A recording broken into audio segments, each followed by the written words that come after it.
PO bus antar negara di Indonesia bisa jadi bahan pertimbangan Anda yang hendak melancong ke negara tetangga. Apabila tiket pesawat terlalu mahal, naik bus untuk berpindah negara lain bisa jadi solusinya.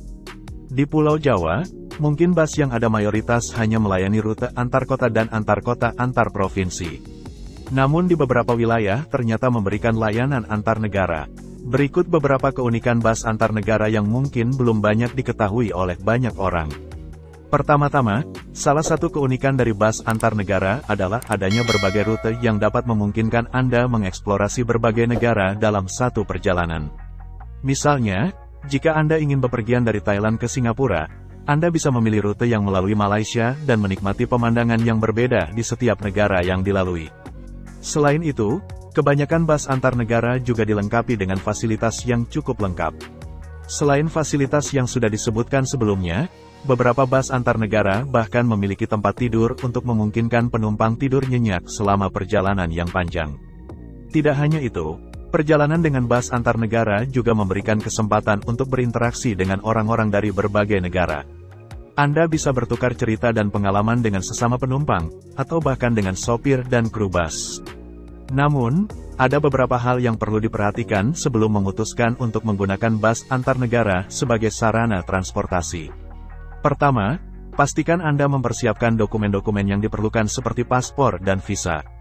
Kedua, pastikan Anda memilih perusahaan bus yang terpercaya dan memiliki reputasi yang baik. Terakhir, pastikan juga untuk memahami aturan-aturan dan kebijakan dari perusahaan bus yang Anda gunakan. Perjalanan dengan bus antar negara juga memiliki risiko tertentu. Misalnya, Anda harus siap menghadapi kemungkinan delay atau bahkan pembatalan perjalanan akibat cuaca buruk atau masalah teknis pada bus. Oleh karena itu, pastikan Anda selalu mengikuti informasi terbaru dan mempersiapkan diri dengan baik sebelum berangkat. Meskipun demikian, perjalanan dengan bus antar negara masih menjadi pilihan yang menarik bagi traveler dan wisatawan yang ingin mengeksplorasi negara-negara di sekitarnya. Jadi, jangan ragu untuk mencoba pengalaman unik ini di perjalanan Anda selanjutnya. Salah satu PO bus yang memberikan layanan antar negara adalah PO Damri, layanan angkutan lintas batas negara, ALBN, Damri untuk rute Pontianak, Indonesia, menuju Bandar Seri Begawan, Brunei Darussalam, segera kembali mengaspal per tanggal 1 Maret tahun 2023. Usai sempat dihentikan karena pembatasan mobilitas pandemi COVID-19, kini layanan ALBN ini akan melayani penumpang demi keamanan, kenyamanan, dan kesehatan pelanggan. Corporate Secretary Damri, Ahmad Zulfikri mengatakan hadirnya kembali layanan seiring mobilitas masyarakat yang mulai melonggar dengan tetap menerapkan protokol kesehatan 3M, yaitu memakai masker, menjaga jarak, dan mencuci tangan. Masyarakat dapat kembali melakukan perjalanan darat antar negara menggunakan ALBN Damri. Armada yang akan melayani pelanggan menuju Bandar Seri Begawan adalah layanan bus eksekutif dengan fasilitas Wi-Fi, air conditioner, perlengkapan keselamatan, bagasi, reclining seat, pengisi daya, video dan audio, CCTV on the bus, toilet, GPS dan selimut, kata Fikri pada keterangan resmi yang diterima oleh Kompas.com, Jumat, tanggal 24 Februari tahun 2023.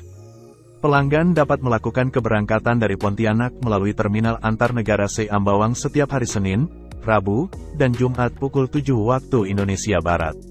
Untuk keberangkatan dari Brunei Darussalam berada di Jalan MacArthur, Bandar Seri Begawan setiap hari Selasa, Kamis, dan Sabtu pukul 2 PM. Tarif yang dikenakan untuk keberangkatan dari Pontianak menuju Brunei Darussalam ataupun sebaliknya sebesar 1,1 juta rupiah, atau dalam mata uang Brunei Darussalam setara dengan $100 Brunei. Mulai tanggal 1 Maret nanti, pelanggan dapat melakukan pemesanan tiket melalui Damri Apps agar lebih mudah, cepat, dan praktis, yang dapat diunduh melalui Google Play Store atau App Store. Kemudian, pelanggan yang hendak menikmati layanan tersebut harus memiliki dokumen berupa paspor yang menjadi syarat perjalanan, kata Fikri.